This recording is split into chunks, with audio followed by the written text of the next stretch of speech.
Hey guys, welcome to Coaching with Chris. I feel a little bit underdressed. I promise. I promise. It looks more professional than it really is, but welcome to Coaching with Chris. Look, if you like Coaching with Chris, if you like a favorite episode, please like, share, comment. That would really be a big, huge favor, and I would be honored if you would do so.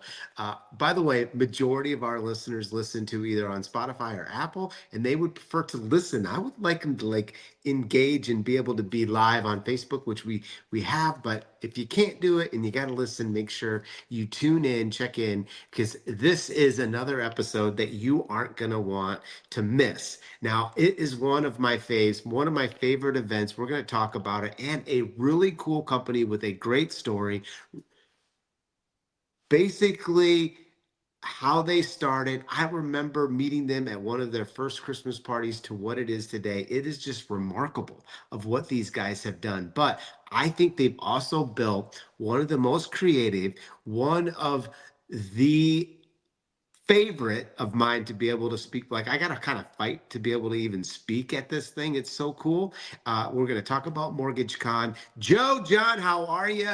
Welcome to Coaching with Chris. Glad to be here. Thank you, Chris.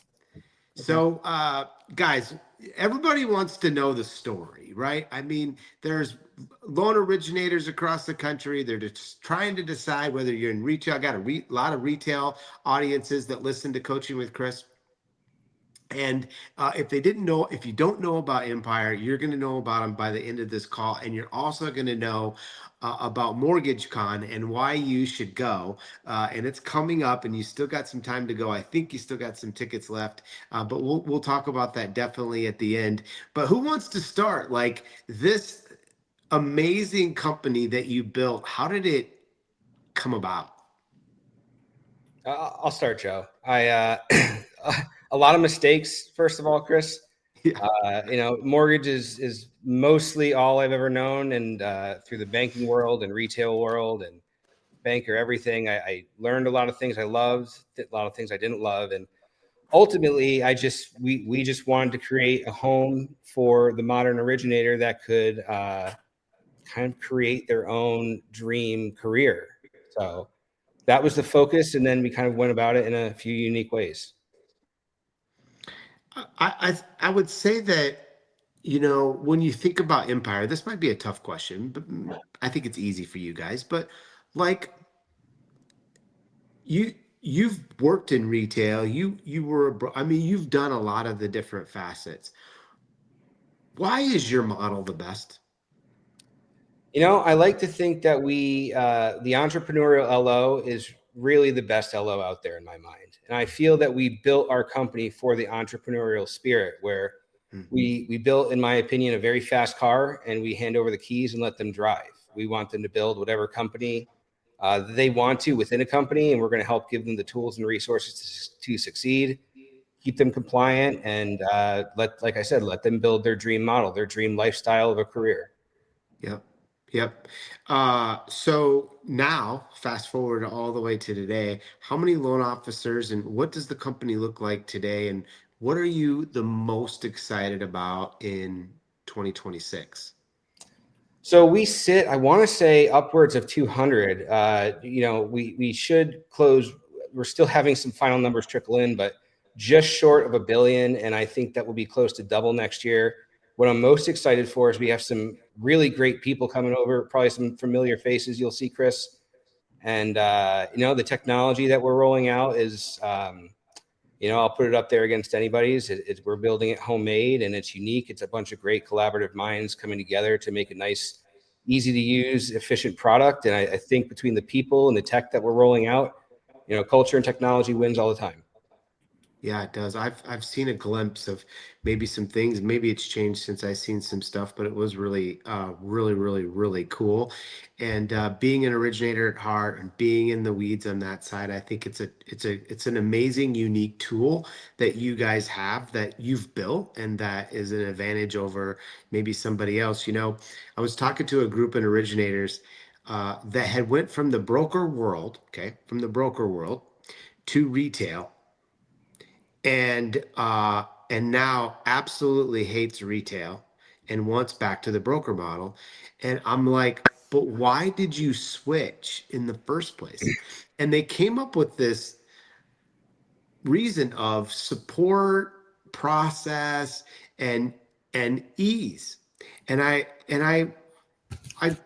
I want to say that when you think of your guys' company, how do you overcome those three categories that a lot of people say this is why I want to go to retail, but Mhm. then I'm I'm like now I'm hearing it, well, I want to go back because it wasn't what I thought it was, and I feel like you fit that little spot right there. How do you overcome those buckets? Yeah, and not to hog the mic, Joe, but I think that typically when people are having strain or pain at a company, it comes down to they're unsatisfied with the level of support or the control over their own business. Maybe it's the pricing and compensation or the technology.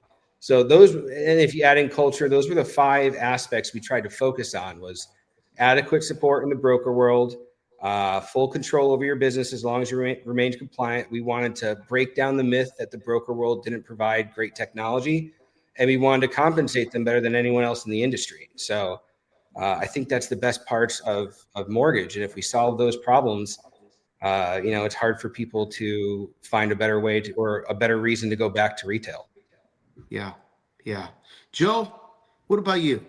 What are you I think, thinking when you're hearing all this stuff? yeah, and I think that because why John has a very long career in mortgage. I do not. I came from the hospitality side of things, right? So 15 years at Walt Disney World, different world, different types of experiences. But when he brought me on in order to help out, I kind of wanted to bring the service levels of what we were doing over there to this company, not only from a client perspective, but from the LOs that we serve too at the same time. So when we run our operations and when we do things, we give the world's best service to our loan officers in order to make sure that they're happy, they're supported, that they're getting everything that they need, and they feel valued every day that they're working. So that's kind of the piece that I brought to the puzzle. I learned the mortgage world very early on. He threw me on as one of his loan processors, and I have horror stories from that world. So I'm very glad to Do you very wake glad. up in the middle of the night and think, "Oh shit, you're Yeah, processing loans," or what? yeah, there will be times when I'm doing something for John and I'll say, this is processor PTSD right now, completely. So, but overall, we built the tools organically from the ground up in order to support our business, right? So we figured out the problems, we asked the people what the problems were, and then we invested a lot of time, money, and effort in order to create the tools available to all of our LOs in order to get the support, in order to make sure that their problems are handled. And we do it in an efficient way, which I think is a huge asset to what our success has looked like over the past 4 years. Hmm, hmm. Well, I think one of the things that we mentioned in the beginning, but want to spend the majority of the time on is MortgageCon, and to really be able to understand how special MortgageCon is. I would love for both of you to talk about like how'd you start MortgageCon? So how and why did you start MortgageCon? Well, it took place about 3 years ago. John came home from a trip somewhere. I don't know where he was, met with some of the LOs. And John has a lot of great ideas. And he came home from the trip and he said, "Hey, I want to do a mortgage conference." And I said, "Okay." Like being within hospitality and being a little bit in the events world, I knew how much work it takes in order to do something like that. So, "Are you sure you want to do that?" He's like, "Yes, it's going to be so different. It's going to be this." And I'm like, "All right, well, let's figure this out and let's figure out how it can be different." Because as we've been to some of the other shows, we didn't want to be better. We wanted to be different, and we wanted to bring some of the culture that we were trying to embrace within our company to other people, right? But we also wanted to do it for charity too. We didn't want it to be self-serving or anything. This was our way of giving back. So that was the mindset. The initial idea, and I think you remember this, Chris, is we were going to do MortgageCon on a cruise ship, Yeah, right? So we were I'm still waiting for that, Joe. we're working on it. We're working on it. So we were going to basically create this little microcosm on a cruise ship, put loan officers there, do seminars all day, workshops, and everybody. It would be kind of like a captive audience, right? Lo and behold, though, my John's son was going to be due the exact day that we were going to be on the cruise ship, and luckily we hadn't signed the contract, so we had to pivot. Um, when we were putting that first year together, we had 5 months to put it together because Wow. of the pivot that we needed to do. So we thought, what could we do that would be easy? Create that microcosm, create that environment that gives loud, fast, quick bits of information. Make it fun, make it enjoyable. Put it somewhere that is never really been done before. So we are in Orlando, Florida, and we started looking at the theme parks because, Mm. having come from Walt Disney World, I had seen a lot of really cool events that they had done there before. And I thought, listen, LOs are going to love stuff like this. I don't think LOs have ever seen something like this, right? So reached out to Universal, um, planned it in 5 months, and in about 2 weeks before the event was supposed to go live, I walked into John's office, and it was a small event, probably only about 100 to 120 attendees that first Hmm. year. Bare bones budget, but I walked in his office and I said, John, we're never doing this again. Never, ever in a million years. This is a lot of work. This was so much, a lot of time and effort. And I don't even know if it's going to work at this point. I think it works on paper. You know what I'm saying? Everything looks good. And he said, okay, let's talk about it after the fact. Right. So we finished that last day on that first year. In that first year, we had uh, part of the seminar was over at Soundstage 20. I mean, Soundstage 33. The other one was over at Hard Rock Live. Um, Finished it. We're in the theme park, and John sends out this massive text to the company and says, this was such a wonderful success. We had heard so many great things and feedback that there's no way that we can't do it next year. And I said, well, there's my answer. And literally that weekend, we started planning year two. And kind of the rest is history. And as we started planning year two, I thought to myself, okay, year number one was our proof of concept. Like, we can do this. We can do this differently. We can take a seminar, put it in a soundstage where TV shows, videos were filmed, and we can make it immersive. We could do our networking events inside a theme park. We can move people around with ease and stuff like that. So it was proof of concept, right? Hmm. Second year, which was early, and now we're in 2026. So February of 2025, like, all right, let's plus it up. Let's Yeah. do something really impressive in order to get the word out and in order to make sure that people understand that this is truly a different type of experience. Yeah. So second year we themed it, right? We put it in the middle of an Aztec jungle. We made the entire soundstage look like you were in front of a temple. We did a storyline where there was a woman named Cindy Anna Loans. She was looking for the token of prosperity. Roberto, our chief creative officer, he did all these AI videos to progress the story, and it introduced everybody differently. And everybody only really got about half an hour in order to speak. So it was that quick, loud, fast bits of information. Yeah. And that's, last year was pretty darn magical, right? I was Yeah. very pleased with how everything came together. I was like, wow, like this is definitely a plus from the year before. And so as we were planning year three, in my mind, the 3 year plan was year three is going to be the realization of what MortgageCon was always meant to be. Yeah. So, February 1st through the 4th, for those who are attending, they're going to see something really darn special.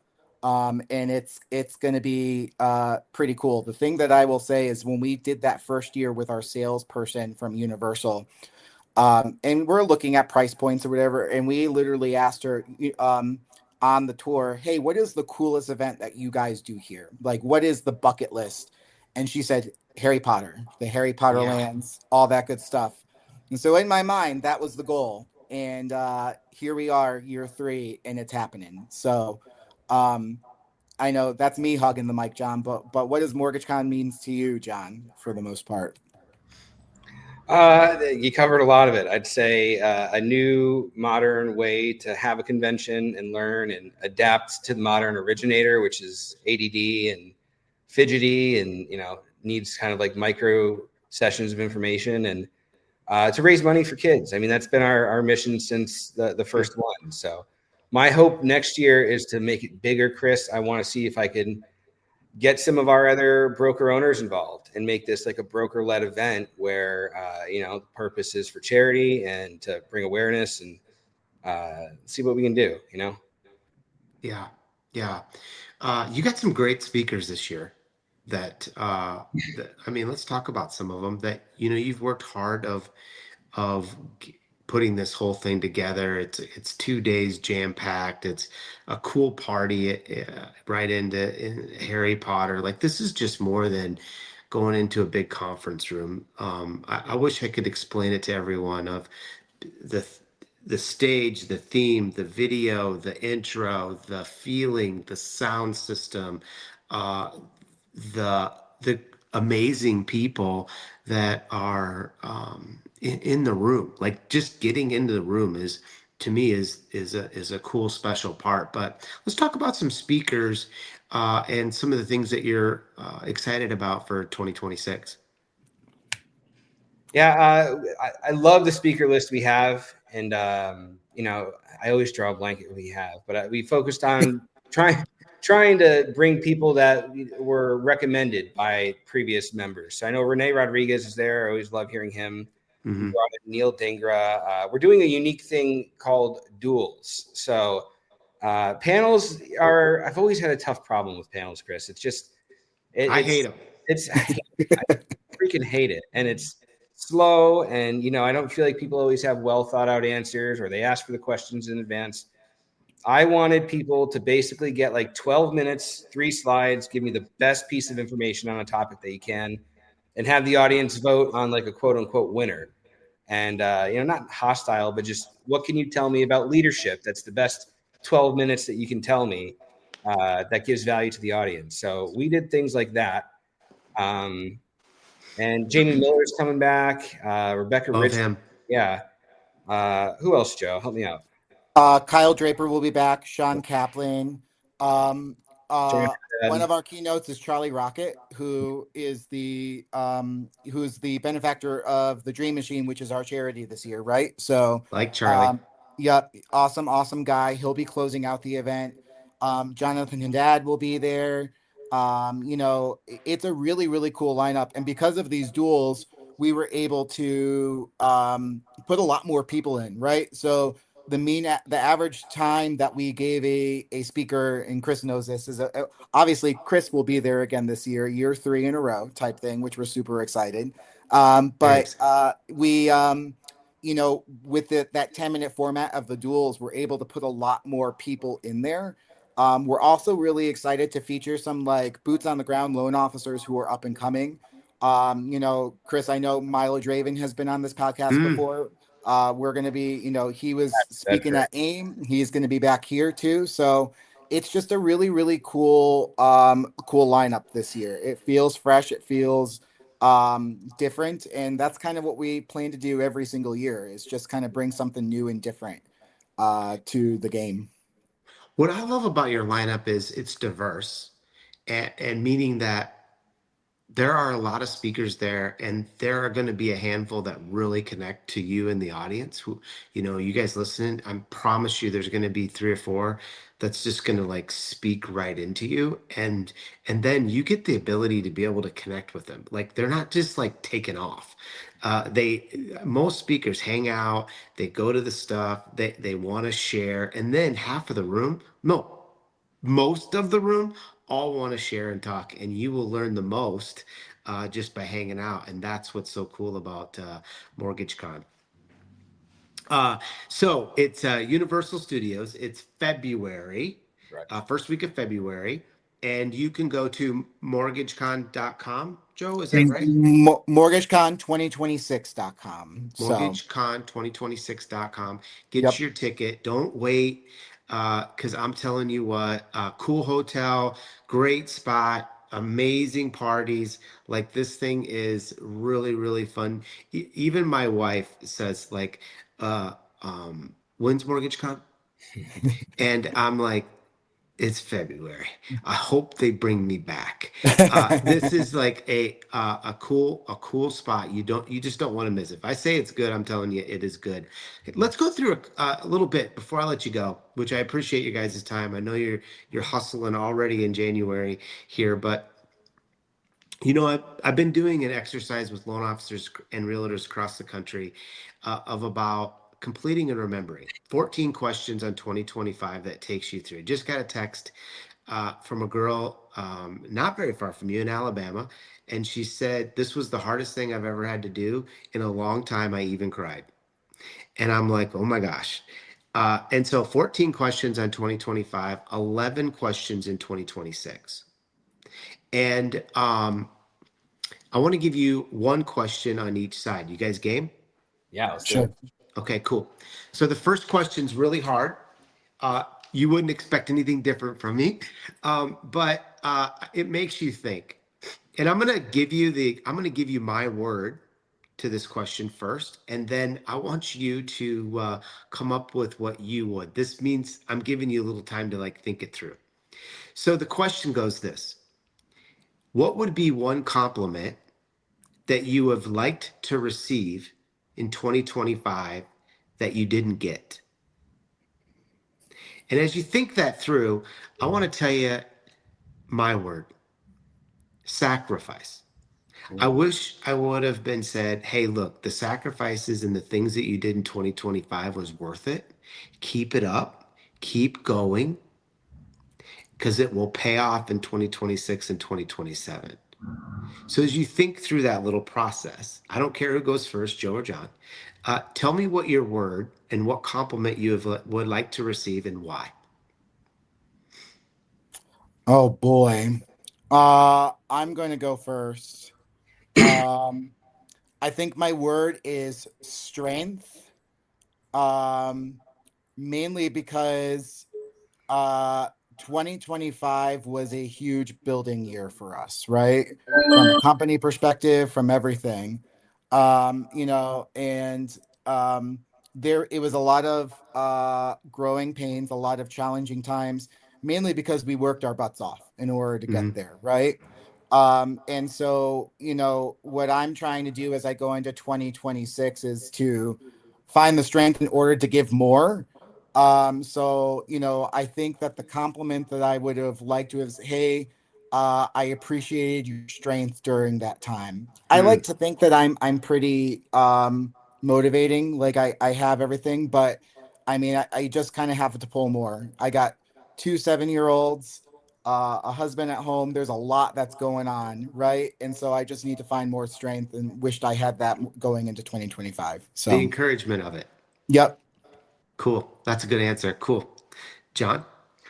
I'm going to use the word perseverance. I Yeah. think some of the things that, everything behind the scenes and in people's faces that we overcame this year, a lot of hurdles that I want to say that we kind of strived through and came out stronger. It was, kind of like that silent win that nobody sees.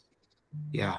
Yeah. You know, both of your answers like almost tie into the next question I'm going to ask you, which is about 2026, but maybe you'll have just a little bit different perspective. And this question goes like this. So John, you're going to go first. Okay. What advice would you give yourself to be able to complete 2026 to the best of its ability? Hmm. Uh, I would tell myself to go into it fearlessly, like failing wasn't an option or an obstacle. Hmm.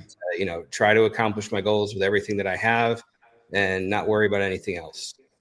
Hmm. So uh, I would say that. I love that. Joe? Kind of is hand in hand. If you know my brother and me, that we're very different type thing, and he's more even keeled. I'm definitely more of the extrovert. So my Yeah. advice would be don't freak out type thing. It's gonna be okay. It's, that sounds So like a song, Joe. I know, don't freak out. So John and I talk about this in length. He has huge plans for this company going into 2026, and he shared them with me. And he sees my face and he's like, "Are you okay?" And I'm like, yes, I'm okay. I'm just processing this right now, and we're gonna do it, right? So I think that that is my advice for 2026 is rise to the challenge, don't freak out, and let's do this type thing. I'm gonna have to cue in "Don't Freak Out" song. Freak out about right now. That would be really cool, guys. I just want to say thank you for jumping on coaching with Chris, but more importantly, thank you for MortgageCon, and thank you for being real. I feel like every time I have a conversation with you guys or come see you guys, it's just real. And I that's the quality that I appreciate in both of you and a lot of your leaders that I get to visit with on an ongoing basis. I appreciate you. I am a big fan, and I can't wait to see you guys at MortgageCon. So thanks for being on Coaching with Chris. Thank you, Thank you. Chris. It was a pleasure.